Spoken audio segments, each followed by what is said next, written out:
Hello. So it's the day we've all been waiting for. Tenses! Yes! Or maybe not, as I hear this grumble of horror echo around the whole world. Why do people worry so much about tenses? They're really not as hard as people think they are, as long as you think about them in the right way. We have tenses just to say when actions happened and maybe how more than one action or event relates to another one.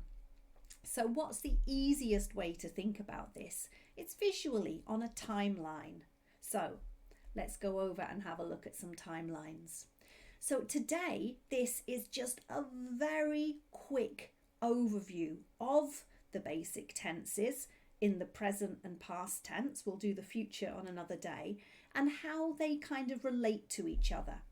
We will talk about each specific tense in a separate lesson with specific usage instructions and specific ways that we form it. But today it's just a flying overview of how they relate to each other.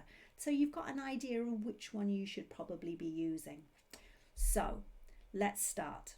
So when I'm saying that we're putting them on a timeline, let's have a look at a timeline. So this is a timeline. It's a line that represents time. It goes from the past, it passes now, and it continues into the future. And we can sit our events on this when we want to describe them. And it makes it a lot easier to visualize when we use these different tenses. So the first tense that we're going to talk about is the present simple. So this is the one we all start with, isn't it? We say I play, I talk, I eat, and we use it to in many ways, but basically we use it for general statements. So I am English, I am a teacher, I eat cheese, I play Scrabble. We're talking about general statements that are now. The other simple tense is the past simple. And this is much the same, but in the past. So let's take our events and we're going to put them there instead. I ate dinner. I played Scrabble. I taught English. The past simple tense is just there to describe events that happened in the past, actions that happened in the past. So the next tenses we're going to talk about are the continuous tenses. Continuous tenses are there to describe continuing actions. So we're not just talking about something that happened, we're talking about something that is happening. So the present continuous describes actions that are ongoing right now. So these are ongoing actions when we put them on our timeline that are going across now. They started in the past, they are happening now, and they will continue to an indefinite time in the future. So we could say, I am talking, you are listening, and we can visualize these as an ongoing action on that timeline. If we're then going to flick into the past continuous, it's going to look the same, but we're going to slide it along that timeline. So an example of the past continuous is I was playing Scrabble, but then why would we do that? Usually because it relates to an event. I was playing Scrabble when the phone rang. Bosh. So can you see those? I was playing Scrabble when the phone rang. Okay, so it's the same concept. We're describing an ongoing action with relation to an event. Right, so the next tenses we're going to talk about are the perfect tenses. So these are the ones that have got have or has or had in them. So why do we use these? The perfect tenses are there to describe how actions are related to each other. Okay, so as soon as we are talking about a perfect tense, we know there's going to be more than one action. The present perfect tense. We use this to make a connection to the past. We're talking about an event that is relevant to now. So we would use this for something like, I have eaten. So we're not saying I ate. We could say I ate, but that doesn't have an relevance now. We would say I have eaten in the situation of something like somebody asking, would you like some lunch? No, thank you, I have eaten. So the now, it's relevant because it depends whether you're going to say yes or no, and we're using it as an explanation. I have eaten. So we've got now and we've got this event in the past. We could also have a past perfect. So this is the same kind of thing, but we're talking about two events and one which has relevance to the other. So I had already eaten when my mother asked me if I wanted lunch.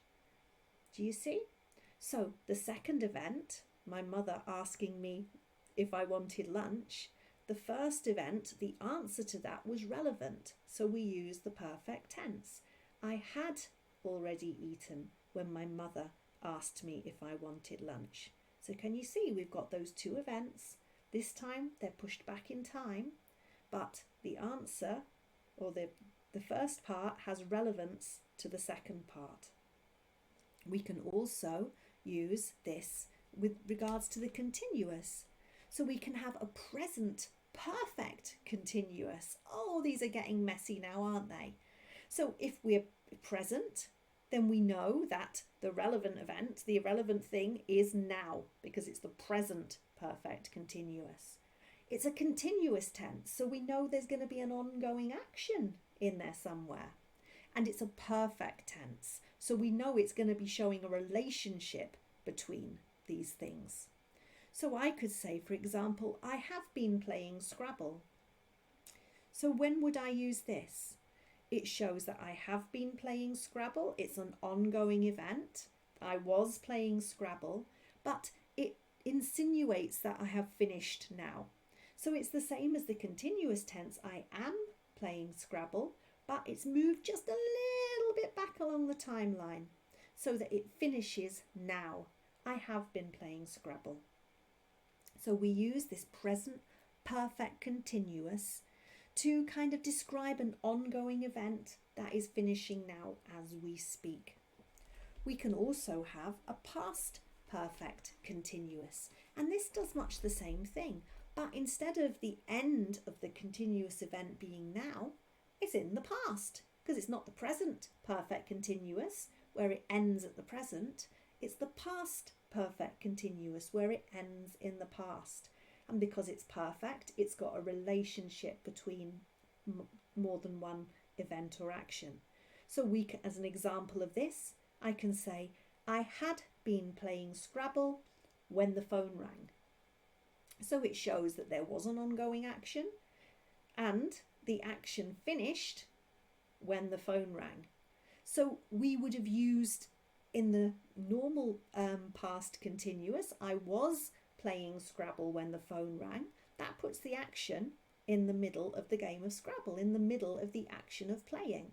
But with the past perfect continuous, it's shoved along a little bit more. So it's basically saying that I finished playing Scrabble when the phone rang.